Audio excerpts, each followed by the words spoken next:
Salut à vous, bien-aimés dans le Seigneur. Nous vous bénissons de la part de Dieu notre Père, par Jésus-Christ, le seul Seigneur, le seul Sauveur. Tunawasalimu ndugu wapendwa kwa jina la Yesu Kristo aliye Bwana wetu mmoja na Mwokozi wetu.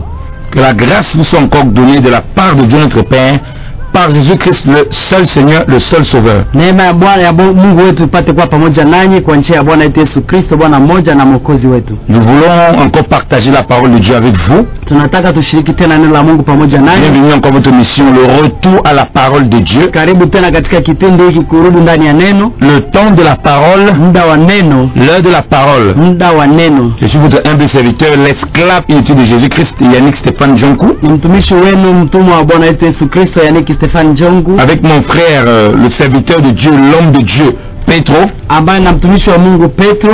Nous voulons partager avec vous la parole de Dieu comme nous l'avons dit depuis le début. Tunataka shiriki nanyi neno la Mungu tulivyosema jana. Et aujourd'hui nous voulons parler selon la grâce du Seigneur des liens ancestraux, des liens familiaux, des démons ancestraux, des démons familiaux. Leo tunataka tuzungumze kuhusu vifungo vya familia, asili, mambo ya mababu leo. Parce qu'il y a beaucoup de choses qui sont dites de ces choses dans l'église. Maana kuna vitu mingi leo ndani ya makanisa kama hizo. Et il y a une telle confusion parmi les chrétiens. Na leo kuna kuchanganyikiwa sana ndani katikati ya Wakristo. Et que parfois certains ne savent pas où mettre la tête. Na mara mingi hawajui kama wataweka kichwa wapi. Nous avons expliqué hier que lorsque nous parlons du retour à la parole, jana tulionyesha kwamba tunapozungumzia kurudi ndani ya neno, c'est le retour à Jésus-Christ. Ni kurudi ndani ya Yesu Kristo. Car c'est lui qui est la parole de Dieu. Maana yeye ndiye neno la Mungu. Et c'est en lui uniquement na ndiye ndani yake pekee qu'on peut avoir la compréhension exacte des Écritures. Ambapo mtu anaweza kupata ufahamu wa kweli wa maandiko. Sinon on va être comme des Thessaloniques. Pasipo hiyo tutakuwa kama wa Thessalonika. On va commencer à combattre la vérité. Itakuwa kupigana njoo na ukweli. Parce qu'on va lire les Écritures dans tous les sens. Maana mtu atasoma maandiko vibaya. On ne va pas retrouver Jésus-Christ. Na mtu hatapata ndani Yesu Kristo. Jésus-Christ est le chemin, la vérité, la vie. Yesu Kristo ni njia, kweli na uzima. Et l'église est fondée et bâtie sur le fondement des apôtres et des prophètes, donc Christ est la pierre angulaire. Na kanisa imejenga juu ya misingi ya mitume na manabii, Yesu Kristo akiwa jiwe kuu la pembeni. En d'autres termes, c'est Christ qui bâtit son église au travers des apôtres et des prophètes, dont lui-même il est la pierre angulaire. Kwa njia nyingine ni Yesu Kristo anajenga kanisa yake kupitia mafundisho ya mitume na manabii, yeye mwenyewe akiwa msingi. Dont la principale pierre,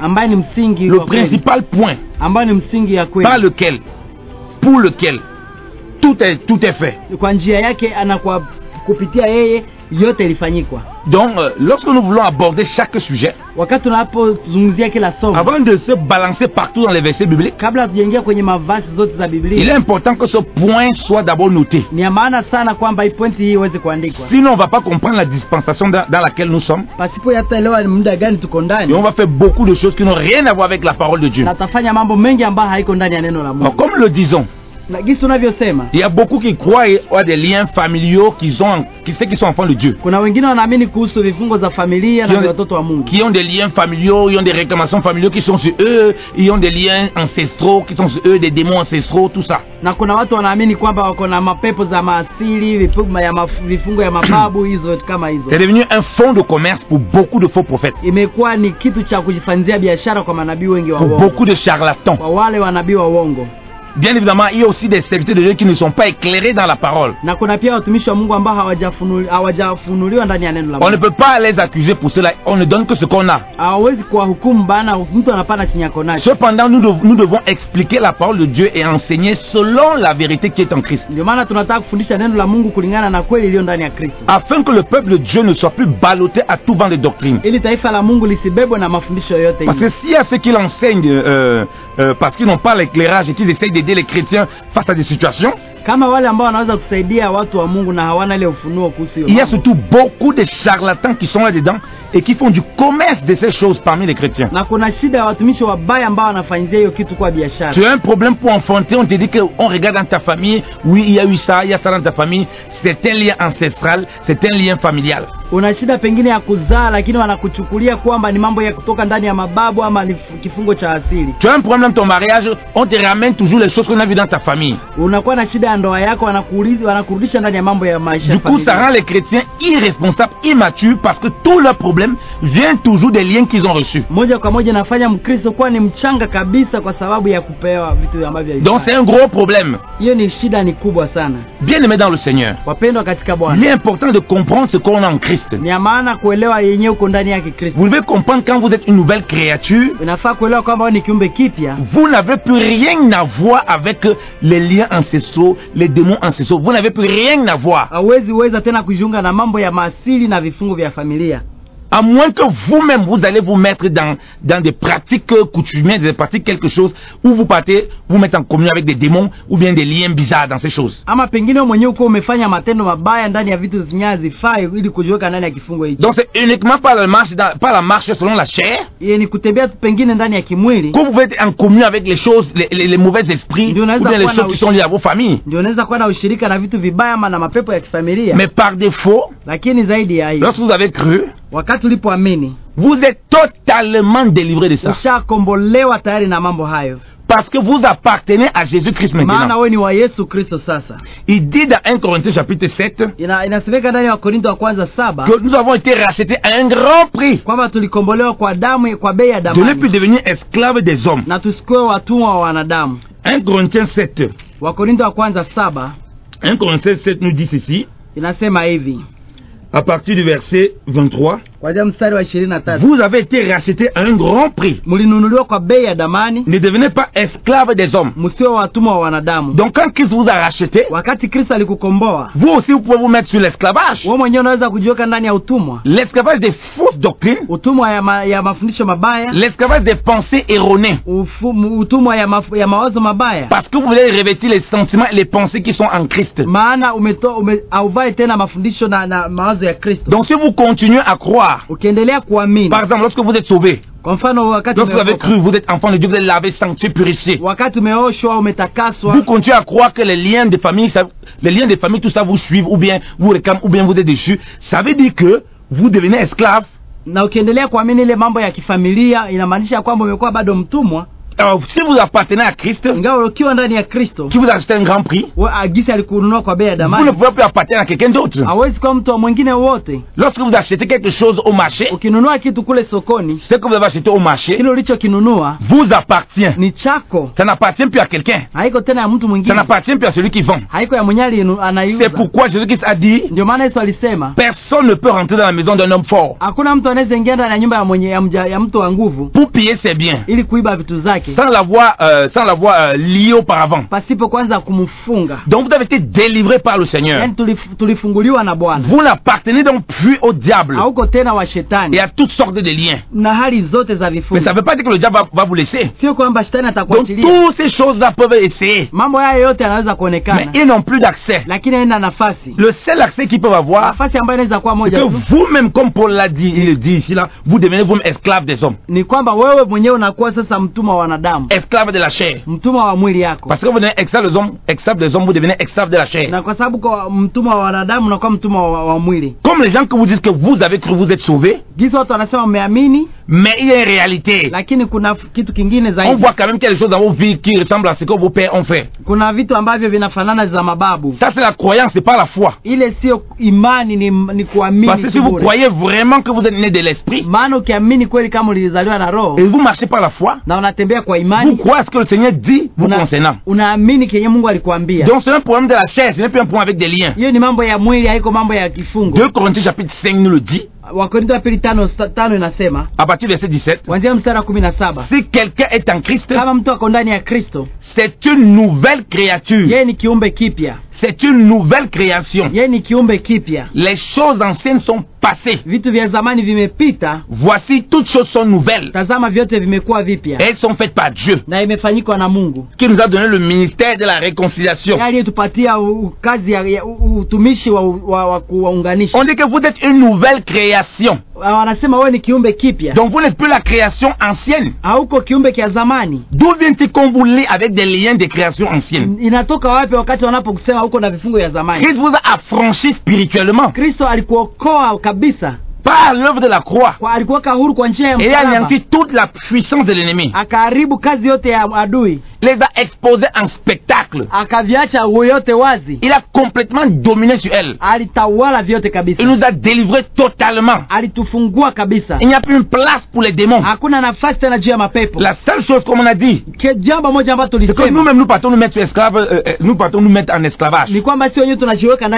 Comme les Corinthiens qui allaient toujours dans 1 Corinthiens chapitre 8, dans 1 Corinthiens chapitre 10, on dit qu'ils allaient toujours dans les temples des idoles.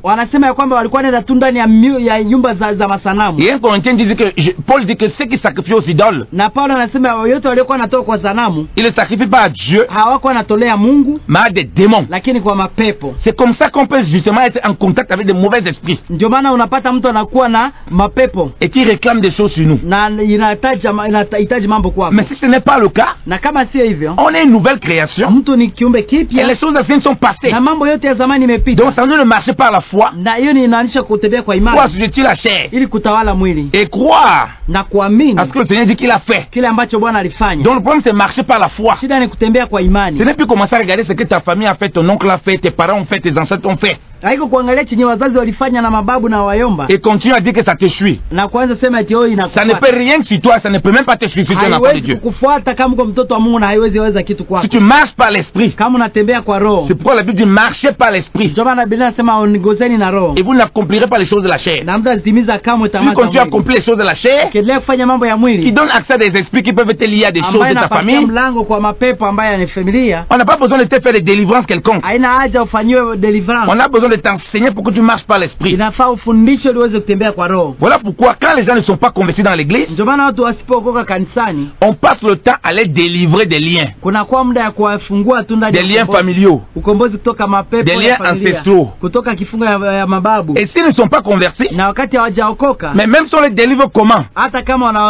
Jésus-Christ délivrait les gens des démons. Mais si ces gens ne sont pas nés de l'esprit, ne sont pas nés de nouveau, ces démons vont revenir. Ils seront encore plus violents qu'auparavant. Et c'est Christ qui le dit dans Matthieu chapitre 12. Donc beaucoup de gens qu'on essaie de délivrer des liens ancestraux, des démons ancestraux, de toutes sortes de choses, beaucoup c'est des gens qui ne sont pas convertis. Donc voilà pourquoi ils peuvent avoir certaines choses avec cela. Mais si tu es vraiment enfant de Dieu, tu n'as plus de lien avec ça. Et quand tu n'es pas enfant de Dieu, c'est que tu es venu à l'assemblée comme beaucoup dans l'église, il y a des gens qui sont là, c'est la foule, qui suivent seulement, mais qui ne sont pas vraiment convertis. Donc lorsqu'ils viennent comme ça, on va les délivrer. Et Matthieu chapitre 12, le Seigneur nous l'explique. Il dit que lorsqu'un mauvais esprit est chassé de quelqu'un, le mauvais esprit lui part. Après il revient voir son ancienne maison. Il voit que la maison est propre, est nettoyée, mais que la maison est vide. Et comme la maison est vide, il peut revenir dans cette maison. Il peut revenir dans cette maison-là et faire ce qu'il veut dans cette maison.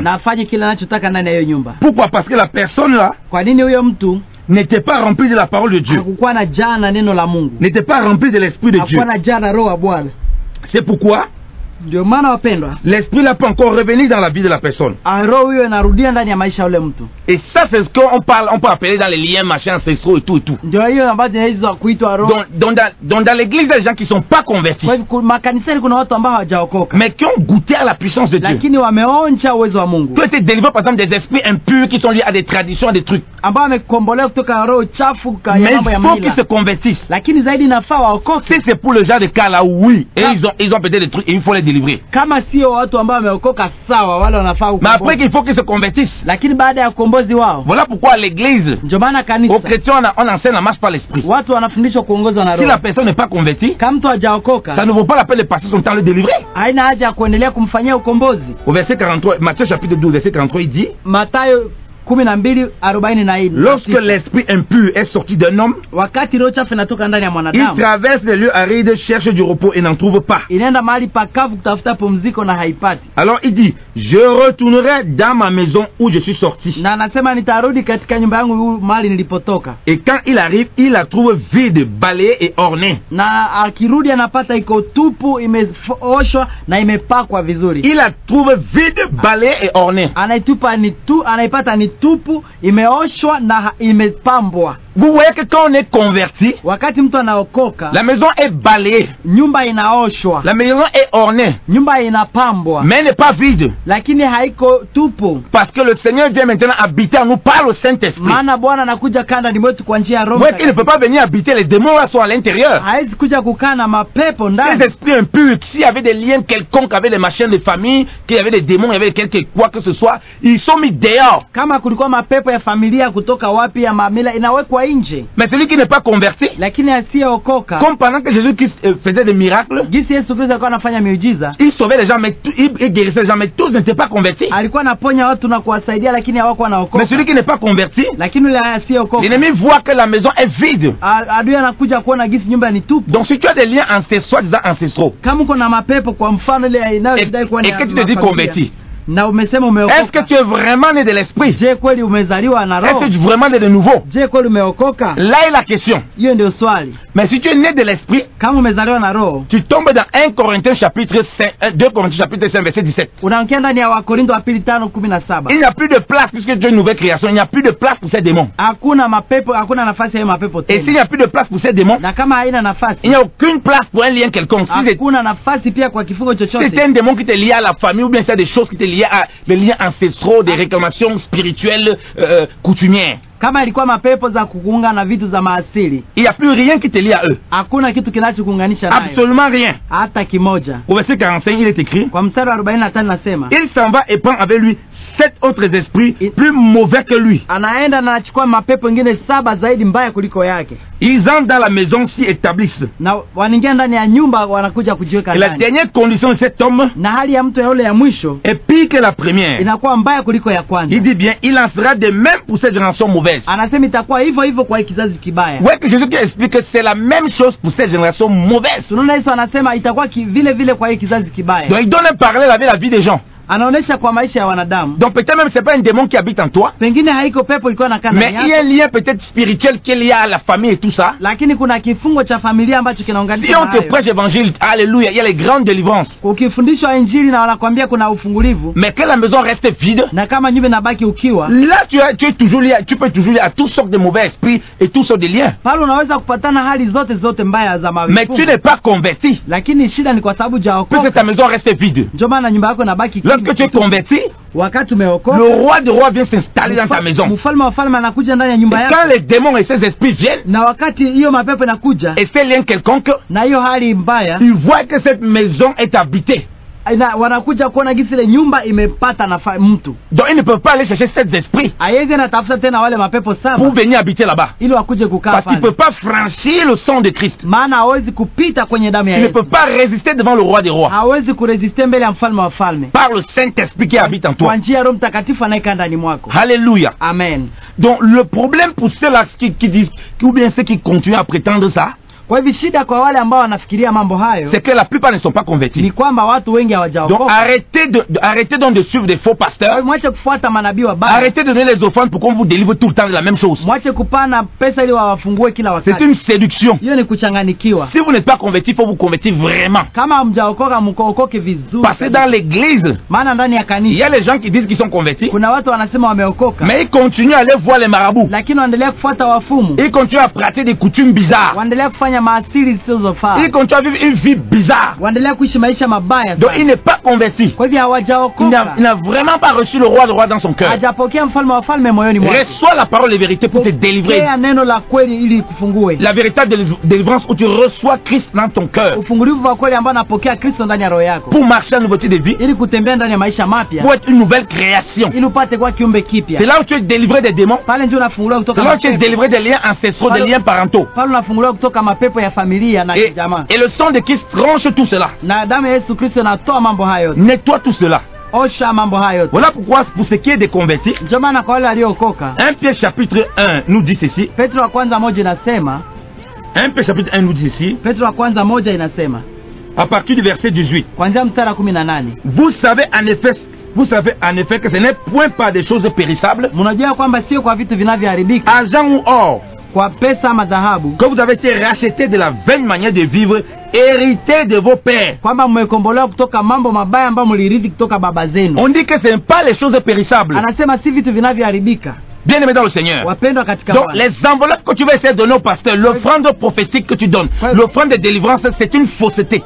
Ile pesa ya sadaka ya kusema ya ni nabii, pesa ile ya upate ukombozi, ile yote ni uongo kabisa. Parce qu'on te dit que ce n'est pas les choses périssables. Maana anasema si kwa vitu vinavyoharibika. Donc aucune chose périssable hakuna kitu kinachoharibika ne peut te délivrer de la vaine manière héritée de tes pères. Ambacho kinaweza kufungua kutoka asili ya mababu. Donc si tes pères, tes aïeux, tes ancêtres ont fait des alliances spirituelles bizarres, kama babu zako walifanya maagano mabaya qui avaient un impact sur toi, ambayo ilikuwa na uwezo juu yako, qui avait des liens avec des mauvais esprits, ambayo ilikuwa na mahewa zote na mapepo, on dit que tu n'as pas été racheté par de l'argent. Biblia inasema hujaokolewa kwa pesa ni par de l'or ama kwa dhahabu. Donc même si un serviteur de Dieu demande des enveloppes parce qu'il dit que bon voilà, c'est une offrande qui sera agréable à Dieu, et si, même s'il le fait par ignorance, hata mtumishi wa Mungu akikuja pia kiujinga na kusema lomba pesa kwa ujinga, c'est une perversion de l'évangile. Hii ni kama kuchanganyisha injili. Parce qu'on dit que ce n'est pas par ces choses-là. Maana anasema sio kwa mambo haya. Et en plus forte raison, ces charlatans qui viennent demander constamment les offrandes et les enveloppes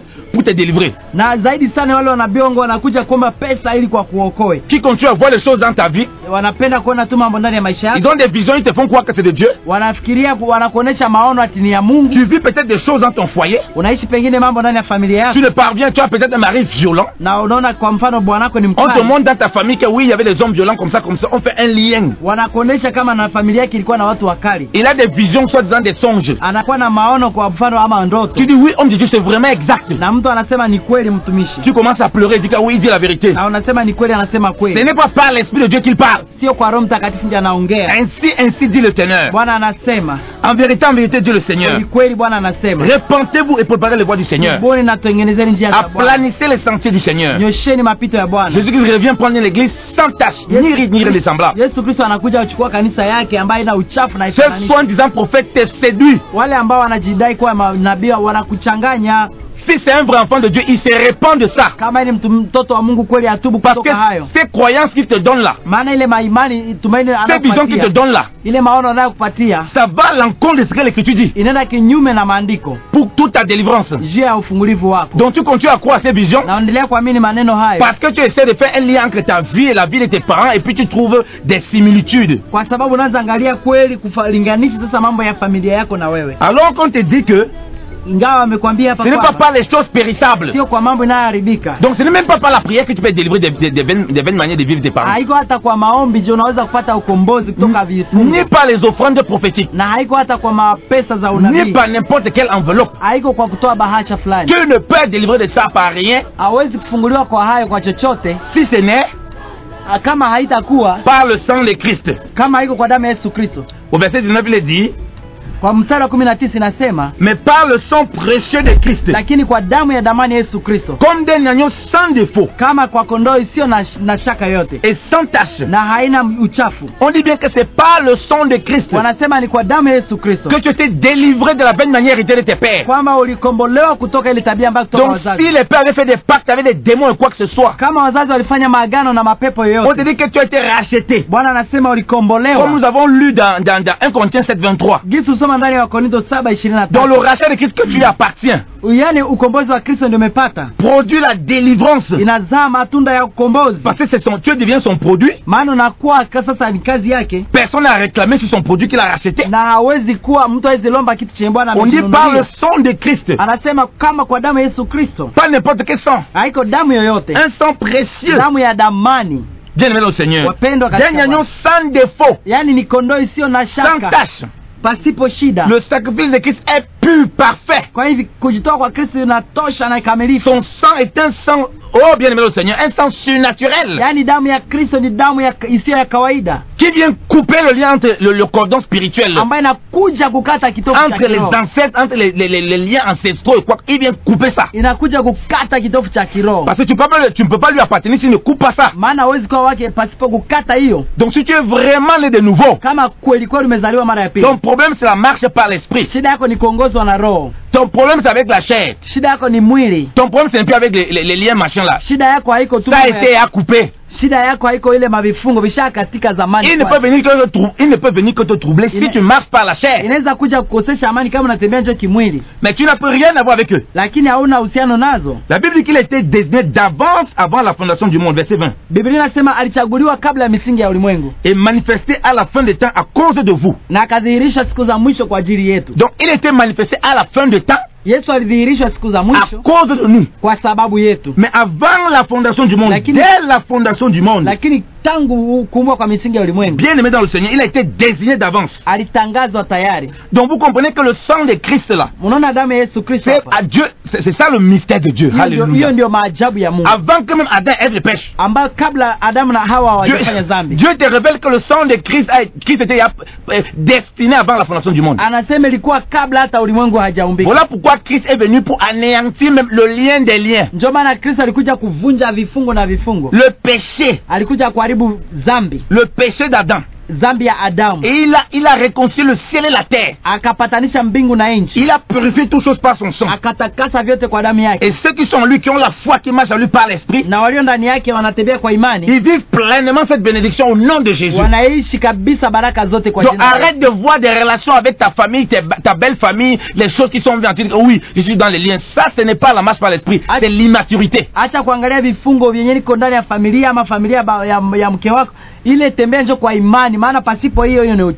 Ton problème donc c'est l'incrédulité à la parole de Dieu. Et d'écouter toujours des charlatans qui t'annoncent beaucoup de bêtises. Ta délivrance ne va venir que par la parole. La foi vient ce qu'on entend, ce qu'on entend de la parole de Dieu. Voilà ce que la parole de Dieu déclare sur toi. Crois-tu à cela ou tu continues à croire aux hommes? C'est là où tu vas vivre pleinement si tu es un enfant de Dieu. La visitation de Dieu. Et ne plus marcher par la chair. Car sans la foi, il est impossible d'être agréable à Dieu. Sans la foi, il est impossible de plaire à Dieu. Donc, un enfant de Dieu plaît à Dieu par la foi. La foi quoi? La foi en ce que Dieu a accompli en Christ pour lui. C'est pourquoi l'Écriture dit au verset 21, par lui vous croyez en Dieu qu'il a ressuscité d'entre les morts et lui a donné la gloire afin que votre foi et votre espérance soient en Dieu.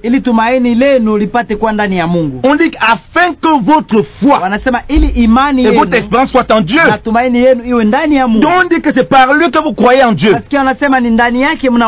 Votre foi repose sur Dieu ou bien sur les hommes. Arrêtez d'écouter les prophètes de malheur. C'est-à-dire les prophètes qui vous disent des choses agréables, qui essaient de voir des réalités dans vos vies et pour vous dire que ça c'est la vision de Dieu. Même s'ils te révèlent les choses qui sont dans ta famille, qui semblent correspondre à ce que tu vis ou bien des choses qui sont un peu liées à ta vie. Ce n'est que l'esprit de Python. Ce n'est qu'un esprit de manipulation. Parce que la parole de Dieu te déclare que voilà ce que Dieu a accompli. Donc tu dois simplement croire à cela. Puisque Dieu a fait. Donc tes difficultés dans ta marche, tu as du mal de trouver un travail. Même si dans ta famille les gens ont du mal à trouver un travail. Tu as du mal de te marier. Même dans ta famille, les gens ont du mal à te marier.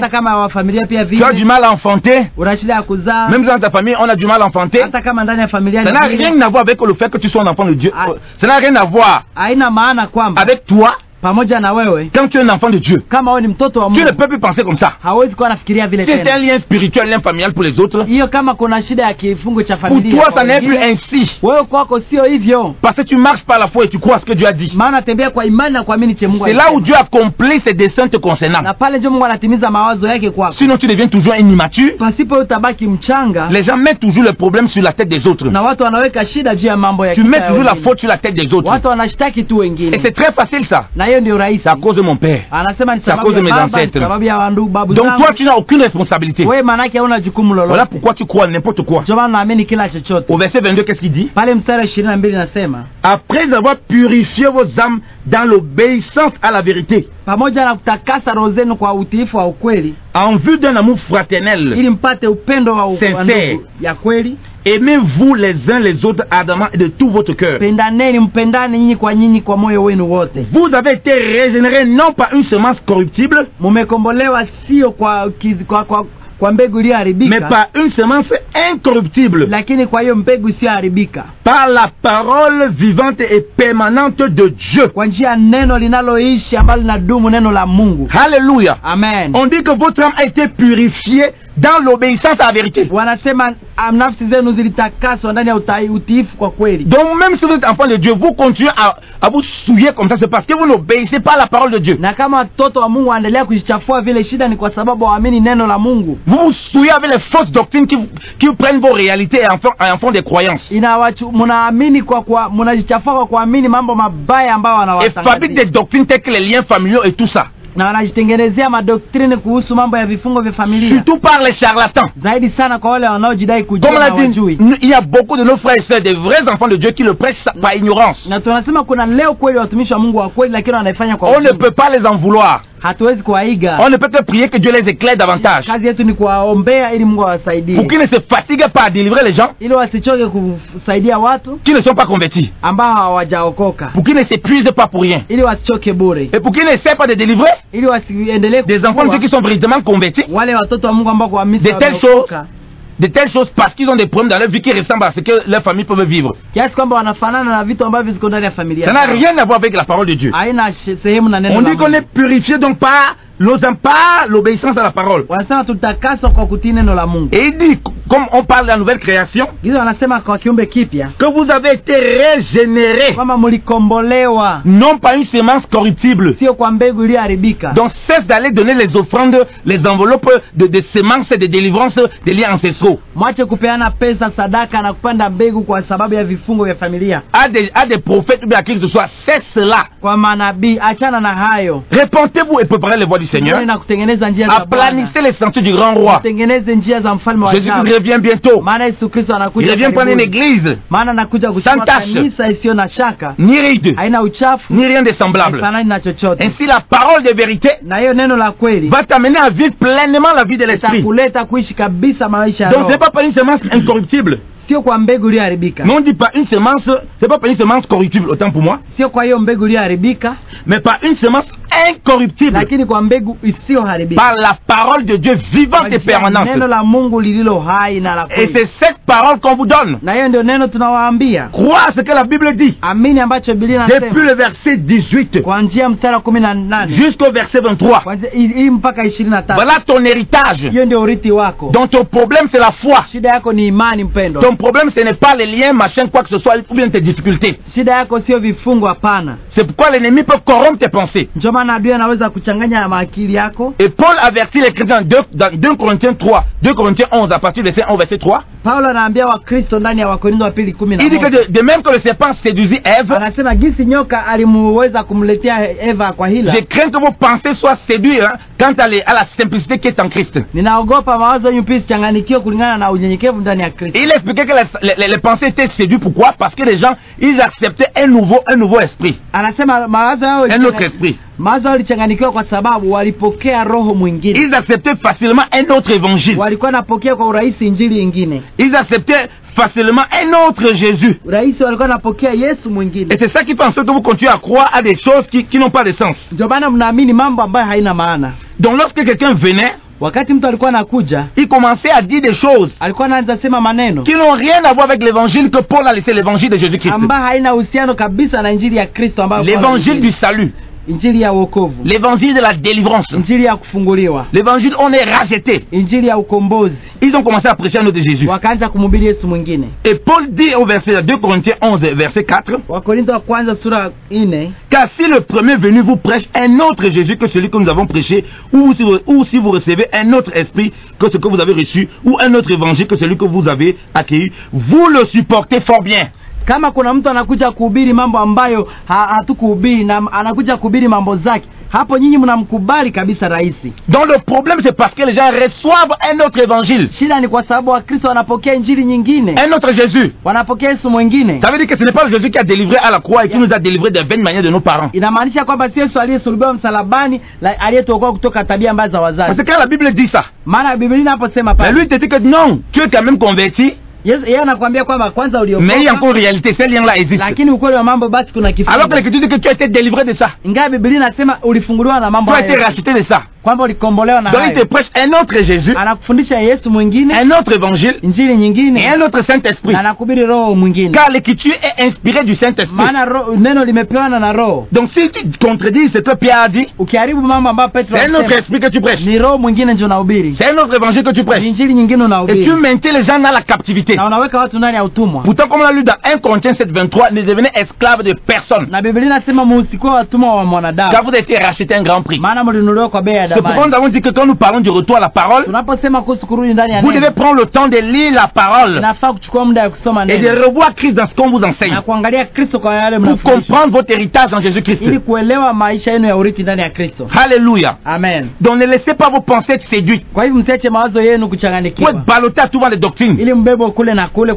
Voilà votre héritage en Christ. C'est par la foi que vous vivez pleinement ces bénédictions que Dieu vous a accordées en marchant par l'Esprit. Que nous dit l'Écriture? Donc si on lit Colossiens chapitre 1, il dit ceci à Colossiens chapitre 1, au verset 12, rendez grâce avec joie au Père qui vous a rendu capable d'avoir part à l'héritage des saints dans la lumière. Il nous a délivré du pouvoir des ténèbres et nous a transportés dans le royaume de son Fils bien-aimé, en qui nous avons la rédemption, le pardon des péchés. Alléluia. Amen. Donc en lui, il dit que rendez grâce. Il nous a rendu capables. Donc tu as maintenant la capacité d'avoir par l'héritage des saints dans la lumière. Donc il dit qu'il nous a rendu capables. C'est lui qui nous a rendu capables d'avoir par cet héritage. Il ne s'arrête pas là, Dieu. Il ne nous a pas seulement donné la capacité. Il dit qu'il nous a délivrés. Il nous a pas seulement délivrés du pouvoir des ténèbres. Donc quand on dit délivré du pouvoir des ténèbres, tu regardes tous les liens ancestraux, les liens familiaux, les pratiques que nos pères ont pu faire. À moins que toi-même, 1 Corinthiens 10 dit que toi-même tu peux aller en communion avec les démons. Si ce n'est pas le cas, tu as été délivré du pouvoir des ténèbres. Ça c'est le deuxième point. Et le troisième point, il dit qu'on a été transporté dans le royaume de Dieu. Mais comment est notre royaume? Le royaume coutumier, le royaume ancestral, le royaume familial, spirituel, ou bien des malédictions qui sont liées à cela, peuvent toujours t'atteindre alors que tu as été transporté pour être ramené dans un autre royaume, le royaume de Jésus-Christ. Aucun ténèbre pas rentré dans ce royaume. Comme nous avons dit, à moins que toi-même tu partes mettre tes mains là-bas, mais tu en es complètement délivré. Et là tu as la rédemption et le pardon de tes péchés. Donc tu es déconnecté de tous ces liens ancestraux.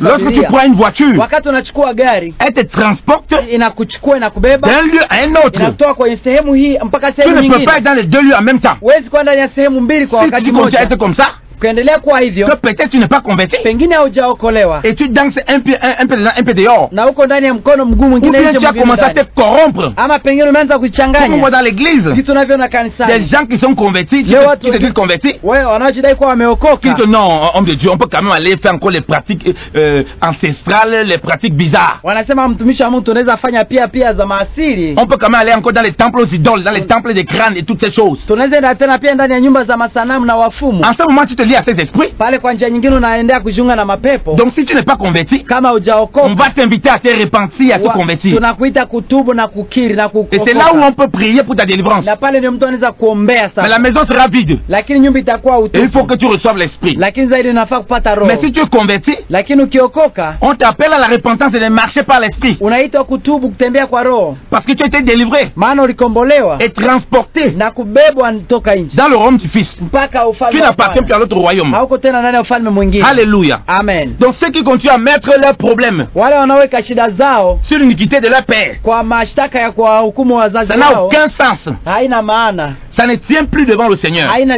sababu ndani ya même si on reste sous la loi. Hata kama tuko chini ya sheria. Dans Exode chapitre 20, ndani ya Kutoka 20, il est vrai que Dieu a dit, ni kweli Mungu alisema, qui punit l'iniquité des pères sur les fils jusqu'à la 4e génération. Kwamba analipiza maovu ya baba kwa watoto mpaka kizazi cha 4. Et que celui qui est obéissant, na kwamba yule aliyetii, le père, donc il va faire la bénédiction, il va faire descendre la bénédiction du père sur les enfants jusqu'à 1000 ans, donc jusqu'à 10 générations par là. Ataleta baraka kwa mtu anayetii mpaka kizazi cha ule mtu cha 1000. C'est vrai que c'est ce que Dieu a dit. Hiyo ndio Bwana alisema. Mais Dieu te dit dans Ephésiens 1 verset 3, lakini Waefeso 1:3 unasema que nous sommes bénis de toutes sortes de bénédictions spirituelles dans Dieu céleste. Tumebarikiwa na baraka zote za roho mahali pa mbinguni. Parce qu'on était transportés dans le royaume du Fils bien-aimé. Alléluia. Maana tulibebwa tukamishwa ndani ya ufalme wa mwana. Dans ce royaume là, la bénédiction coule à flot. Alléluia. Hapo kwenye ufalme huu tunapata baraka zote. Ça descend pleinement du trône. Alléluia. Hapo inashuka kutoka mbingu kabisa. Bien dans le Seigneur. Ce n'est que l'ignorance qui peut faire croire que tu n'es pas béni. Et ainsi on accomplit la parole de Proverbe verset 26, Proverbe chapitre 26. Verset 2 qui dit que la malédiction sans cause et sans effet. Parce qu'il s'est venu, il a porté sur nous la malédiction. La Bible dit qu'il s'est fait malédiction pour nous. Donc la malédiction de Exode est tombée sur lui. Parce que notre père qui a péché est tombé sur toutes nos générations, c'est Adam. Christ est venu porter ces malédictions. Voilà pourquoi Ephésiens 1:3 dit que tu es béni de toutes sortes de bénédictions spirituelles dans le lieu céleste. Donc ne peut plus t'attacher à une malédiction d'un père. Si tu es enfant de Dieu, c'est celui qui n'est pas enfant de Dieu qui peut être attaché à ça. Et même jusque là, Dieu ayant parlé d'Exode 20, dit qu'il peut le faire. Mais ce n'est pas toujours automatique. On voit dans la parole de Dieu qu'il y a des enfants qui ne craignaient pas Dieu. Et parce qu'ils ne craignaient pas Dieu, donc la malédiction qui était sur eux ne tombait pas toujours sur les enfants. Alléluia. Amen, amen. Si nous voyons Ézéchias, Ézéchias a marché dans la crainte de Dieu. Mais lorsque son fils Manassé est venu, il a rebâti tous les hauts lieux que son père avait fait. Alors que vous voyez très bien que Dieu avait dit qu'il punit l'iniquité de père sur les fils. Et qui va prolonger la bénédiction du père sur les enfants jusqu'à 1000 générations. Pour ceux qui le craignent. Mais vous voyez que lorsque Ézéchias a marché dans la crainte de Dieu, pourquoi son fils Manassé n'a pas hérité de toutes ces bénédictions et marché aussi correctement? Parce que Dieu met chacun responsable face à sa vie. Il ne veut pas de l'immaturité, des irresponsables. Alors que là on est encore sous la loi. Donc sous la loi on voit que Dieu l'applique. C'est celui qui le craignait, qui avait la faveur de Dieu. L'iniquité du père ne tombait pas forcément sur les enfants. Et la bénédiction du père ne tombait pas forcément sur les enfants. C'était le cœur, la dédicace qu'il avait à Dieu qui définissait tout. Si nous lisons à partir 2 Chroniques chapitre 33, à partir du verset 1, il est écrit: Manassé avait 12 ans lorsqu'il devint roi et il régna 55 ans à Jérusalem. Il fit ce qui était mal aux yeux de l'Éternel. Et il se livra aux horribles pratiques des nations que l'Éternel avait dépossédées devant les Israélites. Il rebâtit les hauts lieux que son père Ézéchias avait renversés. Il fit des poteaux d'Achéra et se prosterna devant toute l'armée des cieux et lui rendit un culte. Et on en passe. Il a même fait passer ses enfants par le feu. Il a tellement fait des choses horribles. Pourtant, quelque temps avant, quand son père est mort, on a enseveli son père Ézéchias. Et son père Ézéchias, on l'a mis dans les lieux les plus élevés des tombes des fils de David. On l'a mis dans un endroit tellement bien. Tellement il était apprécié. Et tous les habitants de Juda ont honoré la mort de son père. Alors si on dit que dans Exode chapitre 20 doit s'appliquer là, que la bénédiction du père doit descendre sur les enfants jusqu'à 1000 ans. Mais pourquoi Manassé n'a pas ça? Parce que lui-même devait marcher selon la crainte de Dieu. C'est ce que Dieu dit à Josué, que ne t'éloigne pas de ma parole ni à droite ni à gauche, mais dites-la jour et nuit. C'est ainsi que tu vas réussir dans tes activités. Fais aller mettre en pratique, alors tu vas prospérer dans tes activités. Cette parole qu'il a donnée à Josué est valable pour Manassé. Donc la bénédiction du père descend automatiquement sur l'enfant. Voilà pourquoi je vous ai dit que Adam est celui qui a péché. Nous tous on a reçu son péché. Voilà pourquoi on dit que si tu veux même couper les liens, tu dois remonter jusqu'à Adam. Donc tu seras en train de refaire complètement le sacrifice de Christ. Et c'est complètement inutile. Et ça n'a aucun sens. Ça veut dire que Christ est inutile, Christ est mort pour rien. C'est pourquoi les chrétiens de Galate avaient commencé à se remettre sous le joug de la loi. Et Paul dit que Christ vous est devenu inutile. Parce que ce n'est plus par la foi que vous marchez, mais c'est pas les œuvres. On essaie de prendre des réalités dans ta vie, on attache ça des doctrines, et on se pervertit. Voilà sous la loi comment ça se passe. Regardez, Manassé a marché n'importe comment, n'est-ce pas? Lisons son fils Amon qui est venu après lui. Dans 2 Chroniques chapitre 33 toujours, au verset 21 on dit: Amon avait 22 ans lorsqu'il devint roi et il régna 2 ans à Jérusalem. Il fit ce qui est mal aux yeux de l'Éternel, comme avait fait son père Manassé. Il sacrifia à toutes les statues que son père Manassé avait faites et leur rendit un culte. Il ne s'humilia pas devant l'Éternel comme son père Manassé s'était humilié. Car lui, Amon, se rendit encore plus coupable. Donc vous voyez qu'il a encore fait pire. Et puis on l'a même tué, ses serviteurs ont construit pour le tuer. Il est venu, il a encore fait pire, même que son père. Mais regardez le fils qui le suit, Joseph, roi de Juda. On lit à partir du chapitre 34. Joseph avait 8 ans lorsqu'il devint roi et il régna 31 ans à Jérusalem. Le verset 2 dit: il fit ce qui est droit aux yeux de l'Éternel et marcha dans les voies de David son père.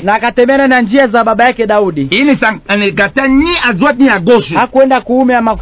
Alléluia. Amen. Vous voyez comme la référence sa référence à David. Il a marché exactement comme David son père.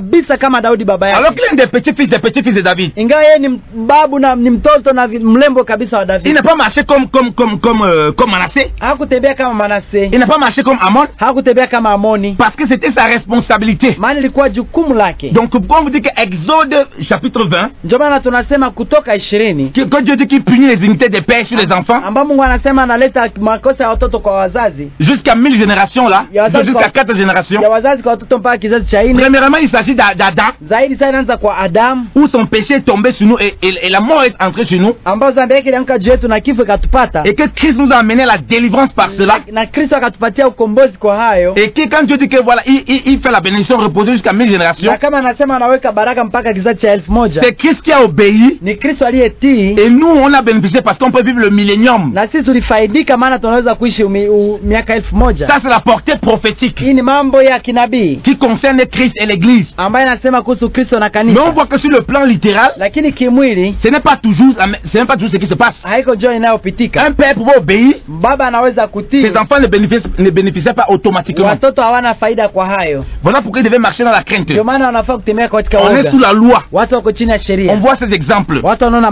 donc quand vous lisez Exode 20, ukisoma Kutoka 20, ça parle d'abord du mystère de Christ et de l'église.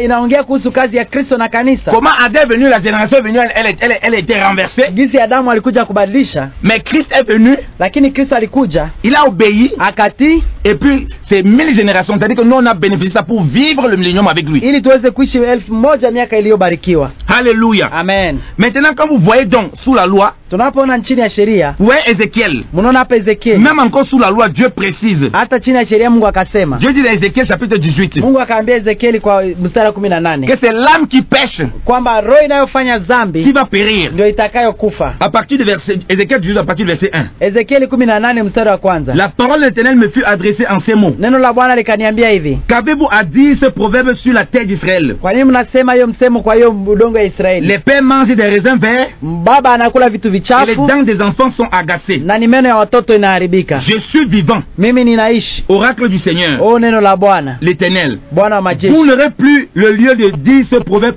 en Israël. Musio mnasema msemo huu tena Israeli. Voici toutes les âmes sont à moi. Ona roho zote ni zangu. L'âme du fils comme l'âme du père. Roho ya baba na roho ya mtoto. L'une et l'autre sont à moi. Zote ni zangu. L'âme qui pêche est celle qui mourra. Na nafsi inayofanya dhambi ndio itakayokufa. L'homme qui est juste pratique le droit et la justice. Mtu anayefanya haki na kweli. Alléluia. Amen. Il dit que c'est l'âme qui pêche qui va mourir. Anasema ni roho inayofanya dhambi itakayokufa. Comme vous ne direz plus ce proverbe. Anasema msiseme msemo wote. Si on est sous la loi, kama mtu ako chini ya sheria. Dieu dit que vous n'allez plus dire ça. Anasema hata mseme vile. Parce qu'il est vivant. Kwa sababu anaishi. Comme Christ est mort, il est ressuscité, il est vivant. Kisi Kristo alikufa akafufuka. Le verset 3 est aussi une portée prophétique. Kwa hivyo mstari wa 3 pia ni unabii. Je suis vivant. Anasema yeye anaishi. Il parle ici Christ qui est mort et ressuscité. Anasema kuhusu Kristo aliyekufa na kufufuka. Quand Christ se révèle à Jean, wakati Kristo anafunulia Yohana, il dit j'étais mort. Anasema nilikufa. Et voici je suis vivant. Tazama niko hai. Je vis éternellement. Ninaishi milele. Et je tiens les clés de la mort et du jour des morts. Kifungo cha kuzimu na mauti. Voilà pourquoi Dieu dit qu'on ne va plus dire ça. Ndio maana akasema mseme hivyo tena. Donc pourquoi l'église on continue à dire que les pères ont mangé les raisins et les dents des enfants sont cassées? Kwa nini watu wanaendelea kusema baba walikula vitu vibaya na meno ya watoto ndio karibika? Ça rend les gens irresponsables. Inafanya watu wasikuwe na kazi. Mais Dieu dit, lakini Mungu anasema c'est celui qui pêche. Ya kwamba anayefanya dhambi, c'est lui là qui va mourir. Ni yule ndiye atakayekufa. Donc si on a les problèmes, kama tuna shida yote, faut d'abord s'examiner soi-même. Kujichunguza mwenyewe. On les jeter ça sur nos parents, sur nos mères. Kuliko kuwaletea baba mashaka na kwanza. Si je suis toujours alcoolique comme ça, na kwa sababu naanza ona c'est à cause de mon père. Kama leo niko mlevi ni baba. Je viens d'alcoolisme. Inafaa wanitoe. Je viens de donner des enveloppes. Wanitapeana sadaka. Je fais des veillées de prière. Nitafanywa maombi. C'est de la corruption. Ni hiyo ni kuchanganikiwa. Il faut te remettre en question. Inafaa kujiuliza. Si tu n'es pas converti, kama hujaokoka, tu te convertis véritablement au Seigneur. Sasa uokoke vizuri kwa Bwana. Et si tu es converti, na kama umeokoka, que tu marches vraiment par l'esprit. Tembea basi kwa roho. Et tu verras le Seigneur. Na utamuona Bwana. Te porter comme sur des ailes d'aigle. Kubeba kama mabawa ya tai. Sa parole. Na kutimiza neno lake. Par la foi. Kwa njia ya imani. Alléluia. Alléluia. Gloire à Dieu. Amen, amen. On continue toujours dans le machin 18 là, dans Ézéchiel 18. Ndani ya Ezekiel 18 pia inasema. Il dit au verset, à partir du verset 18. Kuanzia mstari wa 18. C'est son père qui a été un oppresseur. Ni baba yake aliyefanya makosa. Qui a commis des vols envers son frère. Aliyefanya dhambi kwa ndugu yake. Qui a fait au milieu de son peuple ce qui n'est pas bien. Alifanya kwa taifa yake isiyopendeza. C'est lui qui mourra pour sa faute. Ni yeye ndiye atakufa kwa kosa lake. Et il continue à dire. Naendelea kusema hivi. Vous dites pourquoi le fils ne supporte-t-il pas le poids de la faute de son père? Munasema kwa nini mtoto hatabeba uzito ya makosa ya babake? C'est que le fils a agi selon le droit et la justice. Ni kwa sababu mtoto alitimiza ukweli na haki. C'est qu'il a observé et mis en pratique toutes mes prescriptions assurément. Ni kwa sababu alitimiza maagizo yangu kabisa. Assurément il vivra. Na kweli ataishi. L'âme qui pêche, roho inayofanya dhambi, c'est celle qui mourra. Ndio itakayokufa. Un fils ne supportera pas le poids de la faute de son père. Mtoto hatabeba uchungu ya dhambi ya baba yake. Et un père ne supportera pas le poids de la faute de son fils. Na baba hatabeba uzito ya makosa ya mtoto. La justice du juste sera sur lui. Maana haki ya mwenye haki itakuwa juu yake. Et la méchanceté du méchant sera sur lui. Na ubaya wa mwenye mbaya itakuwa juu yake. Alléluia. Amen. Donc Dieu dit que c'est celui qui pêche qui meurt. Hapa anasema mwenye dhambi ndiye atakufa. Pour nous rappeler en tant qu'enfant de Dieu. Ili kutukumbusha taifa la Mungu qu'on ne peut plus accuser nos parents. Kwamba hatuwezi kushtaki wazazi. Peu importe les pratiques qu'ils ont fait. Haijalishi makosa walifanya. Ils vont retomber sur leur propre tête. Itaangukia vichwa vyao wenyewe. Dieu considère maintenant ce que nous on doit faire. Mungu anaangalia yale tunaweza kufanya. On est sous la loi. Tuko chini ya sheria. Comme on a vu avec Ézéchiel. Comme on a vu avec Manassé. Na Manassé. Comme on a vu avec Amon. Comme on a vu avec Josias. Comme on a vu avec Ézéchias. Donc l'enfant devait venir marcher dans la crainte de Dieu. Recevez la parole du Seigneur. Répentez-vous et préparez le voie du Seigneur.